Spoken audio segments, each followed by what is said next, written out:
Welcome to the solar mindset. आज की video में मैं बात करने वाला हूँ अबाउट इंटरजनरेशनल ट्रॉमा।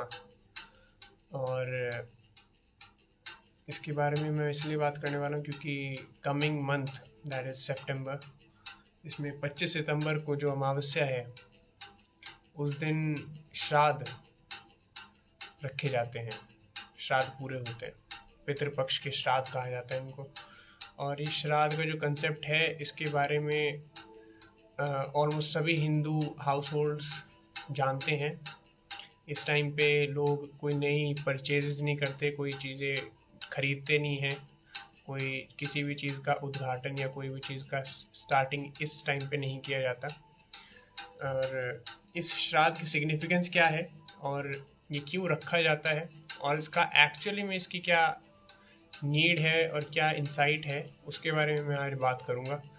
एंड साथ ही साथ ये भी बात करूँगा कि इंटर जनरेशनल ट्रॉमा क्या होता है, मतलब वो ट्रॉमा जो generation by generation pass on होता है फैमिलीज़ में, एंड उसकी नीड क्या है and how it is to be addressed. So हर साल श्राद्ध होते हैं। श्राद्ध का समय होता है लगभग 1 से 2 हफ्ते का, जब सभी लोग अपने एंसेस्टर्स को याद करते हैं और मोर सो इंटेंशन उसकी ये होती है कि हम अपने एंसेस्टर्स के प्रति ग्रैटिट्यूड एक्सप्रेस कर सकें।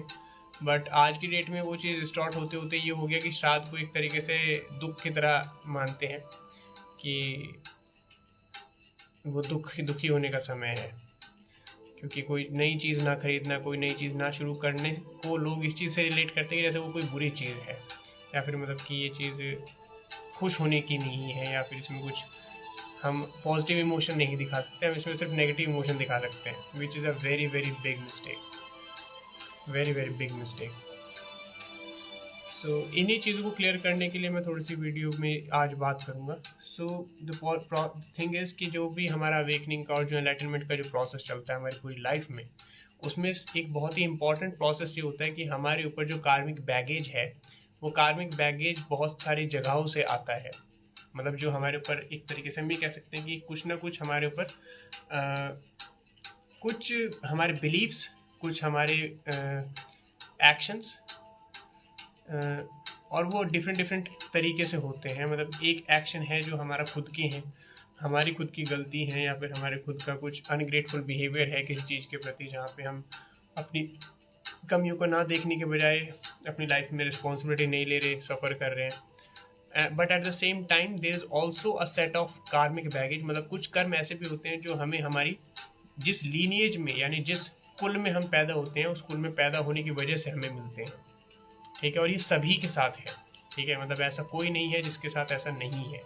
तो जब आप जिस भी कुल में आप पैदा होगे, जिस भी लीनिएज में आप पैदा हो रहे हो, there is a very big thing, there is a very big chance कि उस लीनिएज का अपना खुद का एक ट्रॉमा होगा और अपना खुद की एक ऐसी अपने खुद की एक हिस्ट्री होगी जिसमें बहुत सारी घटनाएं उनके साथ घटी होंगी उस समय में जब वो लोग जिंदा थे, यानी कि जो हमारे एंसेस्टर्स थे आज से 1 जनरेशन पहले, 2 जनरेशन पहले, 3 जनरेशन पहले, ऐसे। और उनकी लाइफ में भी ऐसे बहुत सारे ट्रॉमेटिक इंसिडेंट्स हुए होंगे, ऐसे बहुत सारी घटनाएं हुई होंगी जहाँ पे उन्हें अलग अलग इमोशंस फील हुए और जहाँ से उनके अंदर कुछ ब्लॉकेजेस आई, जहाँ पे उनके नर्वस सिस्टम के अंदर कुछ चेंजेस आए जो कि पॉजिटिव भी थे एंड ऑल्सो नेगेटिव भी थे। सो आज हम दोनों के बारे में ही बात करेंगे। मैं मतलब मेरी वीडियोस का ऑब्वियसली ऑब्जेक्टिव ये नहीं होता कि मैं आपको लो वाइब्रेशन में लेके जाऊँ या फिर नेगेटिविटी ही सर्व करूँ। And also my point is कि मैं अगर किसी चीज़ में के बारे में बात कर रहा हूँ तो वो चीज़ आपको कहीं बाहर निकाल के लाए, कुछ आपको चीज़ों को एक बर्ड्स आई व्यू दे, जो आप ऊपर से चीज़ों को देख के समझ सको, उस पर्सपेक्टिव को मैं प्रेजेंट करने की कोशिश करूँगा। तो जो इंटर जनरेशनल ट्रॉमा है वो ये ट्रॉमा वो होता है जो हमें generation by generation pass down किया जाता है। ठीक है, और हर कम्युनिटी का और हर रिलीजन का काइंड ऑफ हर एक बिलीफ जो भी ग्रुप्स हैं आज तक लोगों के, या फिर अगर किसी भी गांव का एक पर्टिकुलर सेम ट्रॉमा हो सकता है। ठीक है, किसी एक शहर का अपना खुद का एक ट्रॉमा हो सकता है। ठीक है, पूरी की पूरी मैस्कुलिनिटी का अपना एक सिंगल ट्रॉमा हो सकता है जो सभी में कॉमन है। ठीक है, फेमिनिटी का अपना खुद का एक सिंगल ट्रॉमा होता है जो सभी फेमिनिन में प्रेजेंट है, क्योंकि वो अनकॉन्शियस में फिट है। ठीक है, मतलब वो एक ब्लाइंड स्पॉट की तरह फिट हो जाता है,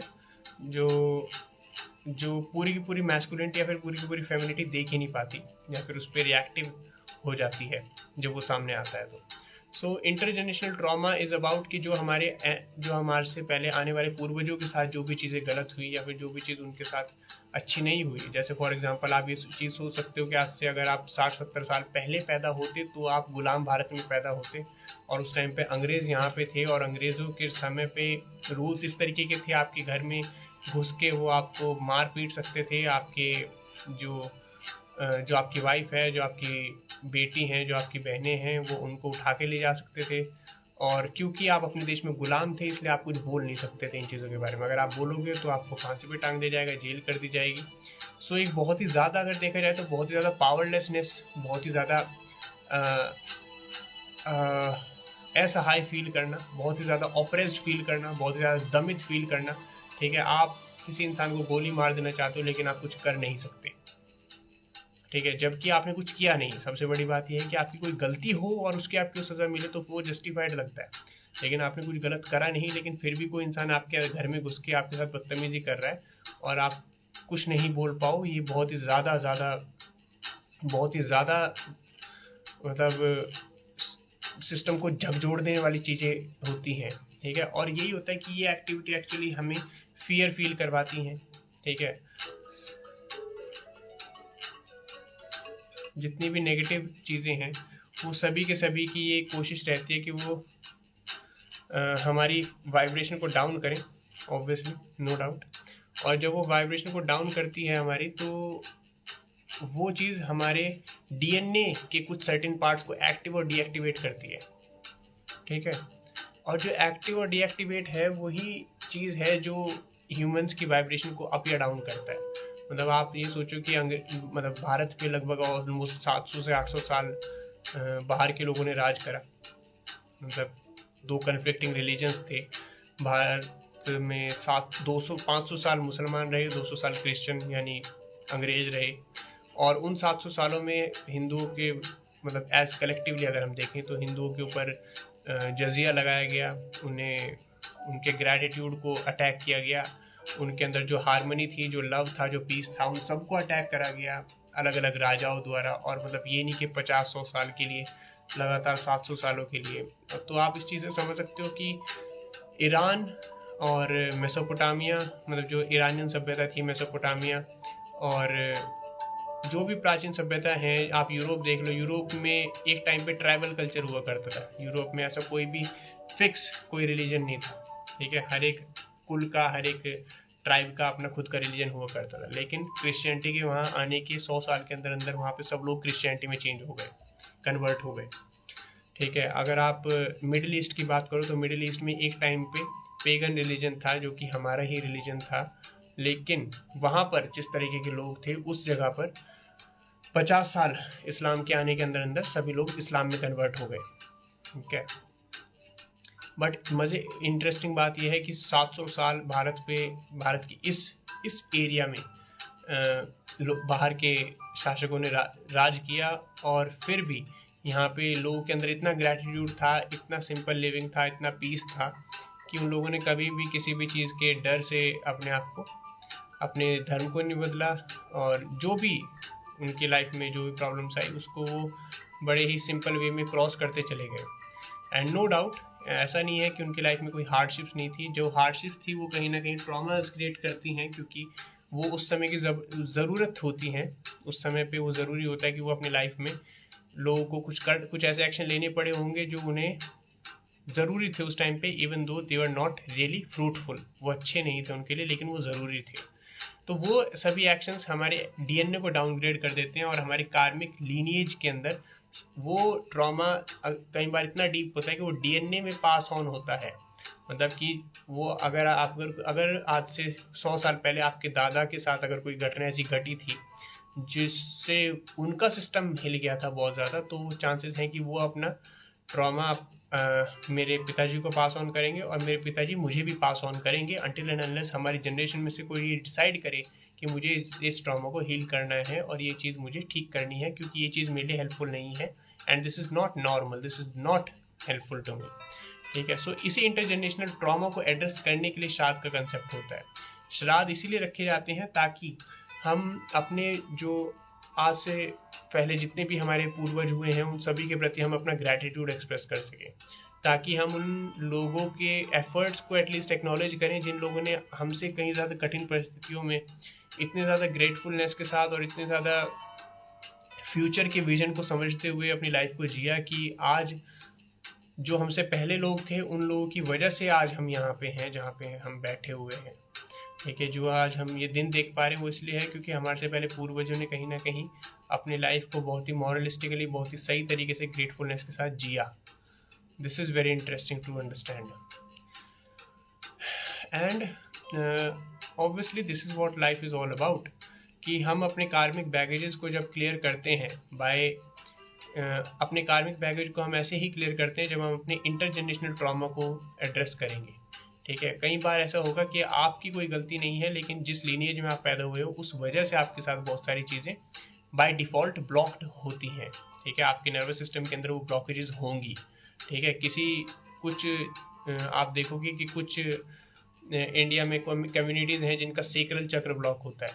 ठीक है, कुछ हैं जिनका हार्ट ब्लॉक होता है। ठीक है, आप तो हर एक की अपनी अपनी पावर्स हैं, हर एक कम्युनिटी की अपनी अपनी पावर्स हैं। जैसे कहा जाता है कि बनियों का दिमाग तेज़ होता है ना। जैसे जाटों का कहा जाता है कि जाट बहुत ही मतलब बहादुर होते हैं और शरीर के बड़े मतलब सुंदर और ताकतवर होते हैं।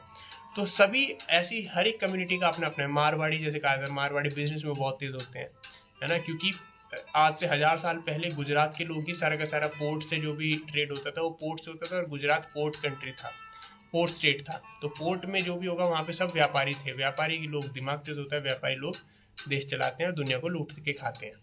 तो इसलिए ये कहा जाता है, ये सब चीज़ें ऐसे ही नहीं बनाई गई and there is a reason कि वाई हम किसी चीज़ को जनरलाइजेशन के साथ बोलते हैं। ठीक है, जैसे बोला जाता है कि बनिया बहुत तेज होता है ना, या फिर पंजाबी तो खाने पीने मस्त रहते हैं, है ना। तो आप जो भी देखोगे वो कहीं ना कहीं उनके कल्चर की नीड थी। सिक्स के कल्चर में अगर आप बात करो तो 1947 के पार्टीशन में उन लोगों को पाकिस्तान से उठ के भारत आना पड़ा। तो अपने घर को छोड़ देना एक कितना बड़ा ट्रॉमा होता है। और आप उस टाइम पे जो भी महिलाएं रही होंगी, जो भी आदमी रहे होंगे, उनके बच्चे रहे होंगे, जो वहाँ से उठ के यहाँ पे आए और एक अनजानी जगह में आके अपनी उस जगह को अपना घर बना लेना और वहाँ पे रहना सीखना, वहाँ के तौर तरीके को जी के देखना। मतलब ये कहना तो आसान होता है कि पाकिस्तान से भारत में आ गए, भारत अपना देश है, लेकिन भारत में तो कोई किसी का नहीं है ना, कहीं पर भी कोई किसी का नहीं है। आप हमेशा अपने सहारे पे जीते हो। तो वो चीज़ कितनी बड़ी वो है कि उनकी को तो कोई गलती नहीं थी, है ना, लेकिन फिर भी मतलब उन कितनी सारी फैमिलीज़ को वहाँ से पलायन करना पड़ा। कितने सारे लोगों ने अपने फैमिली मेम्बर्स खो दिए और दोबारा नहीं मिल पाए। तो ये सब कितनी डीपली ट्रॉमेटाइजिंग चीज़ें हैं जो एक पूरी की पूरी जनरेशन ने देखी, और वो पूरी की पूरी जनरेशन में पास ऑन हुआ, और वहाँ से जनरेशन में होने वाली वो आगे जो फैमिलीज़ में जो बच्चे हुए उन सभी को वो चीज़ मिली।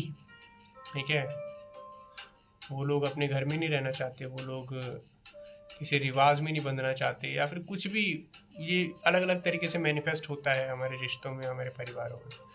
तो उसको देखना बहुत ज़रूरी है। सो श्राद्ध का कंसेप्ट सारा का सारा यही है कि साल में हम कुछ समय इस चीज़ को डिनोट करें कि जब हम अपने एंसेस्टर्स के प्रति ग्रैटिट्यूड देंगे तो वो हमें हमारे इंटरजेनरेशनल ट्रॉमा से फ्री करता है। ठीक है, हमारी पूरी की पूरी जो ऋग्वेद है, ऋग्वेद में बहुत बड़ा part, I would say almost 70 to 80% part सिर्फ ग्रैटिट्यूड ही है। ठीक है, मतलब आप अगर वेद पढ़ोगे तो वेदों में क्या है कि हम सूर्य देवता को थैंक यू बोलते हैं, उन्होंने हमें सूर्य जी की किरणें दी। ठीक है, हम फलाने देवता को थैंक यू बोलते हैं क्योंकि उन्होंने बारिश करवाई, हम फलाने देवता को ये करवाते हैं, वनस्पति को धन्यवाद बोलते हैं। तो उसमें थैंक यू और ग्रैटिट्यूड बहुत ज़्यादा है, और ग्रैटिट्यूड एक सिंगल मोस्ट ऐसी चीज़ है जो कि आपको किसी भी टाइप के जेनेटिक लीनिएज को क्लियर कर सकती है। So this is what I believe that श्राद्ध एंड श्राद्ध इन पितृपक्ष जो हमारे लिए हेल्पफुल होता है। साथ ही साथ ये भी है कि हम इस चीज़ को उस दिन कुछ हमारे रिवाज होते हैं, रोटी बनती है घर में, खीर वगैरह बनती है, और वो चीज़ उठा के हम रेवेंस को देते हैं। ठीक है, क्रोज को नहीं दिया जाता, रेवेंस को दिया जाता है। सो ये माना जाता है कि उस टाइम पे ये माना जाता है कि जो रेवन है, रेवन की फॉर्म में हमारे एंसेस्टर्स हमारे खाने को रिसीव करते हैं, and that is the acceptance of gratitude. So इस ग्रैटिट्यूड की बहुत ज़्यादा इंपॉर्टेंस है, but at the same time मैं इंटरजेनरेशनल ट्रॉमा ही समझाना चाहता था कि आपकी स्पिरिचुअल प्रोग्रेस हमेशा कहीं ना कहीं सफ़र करेगी अगर आपका इंटरजेनरेशनल ट्रॉमा क्लियर नहीं होगा, right. But at the same time we have to make sure that we are always grateful. Gratefulness एक लाइफ लॉन्ग प्रोसेस है जो आपको अपने कैरेक्टर का पार्ट बना लेना चाहिए। एंड ऑल्सो जो इसका एक बेटर तरीका है, जो कि आप एक फोकस्ड वे में सिर्फ इंटरजेनरेशनल या फिर अपने एंसेस्टरी को क्लियर करने के लिए जो आप एक्शन ले सकते हो, वो ये है कि आप ब्रेथवर्क सेरेमनीज अटेंड कर सकते हो, ठीक है, जिसमें हम अपने ब्रेथ के through extraordinary states of consciousness में जाते हैं और वहाँ पर हम लिटरली अपने एंसेस्टर्स से कनेक्ट करेंगे, ठीक है। जो भी उनकी गिल्ट है, जो भी हमारे अंदर इमोशंस हैं उनसे रिलेटेड, उन सभी को हम एड्रेस करते हैं और वहाँ से एड्रेस करके, ठीक है, विद लव एंड ग्रैटिट्यूड हम उस पूरे सेशन से बाहर आते हैं। And then we are a completely new person, completely healed person, जो कि कहीं भी किसी भी प्रकार की इंटरजेनरेशनल ट्रॉमा से अपनी लाइफ में सफ़र नहीं करता। So if you are interested in these breathwork sessions, we will hold these sessions in the coming time, क्योंकि ये चीज़ बहुत ज़्यादा ज़रूरी है आज सोसाइटी के लिए। बहुत सारे फैमिलीज़ हैं, बहुत सारे लोग हैं जो इस चीज़ से कहीं ना कहीं सफ़र कर रहे हैं, एंड हु आर अननोइंगली वो इस चीज़ के बारे में सफ़र कर रहे हैं। So if you feel like that you want to discuss more of this, we have a WhatsApp group, the link is in description below, और आप वहाँ से वो व्हाट्सएप ग्रुप ज्वाइन कर सकते हैं, and we will get to you. Thank you for watching this video. Keep watching solar mindset.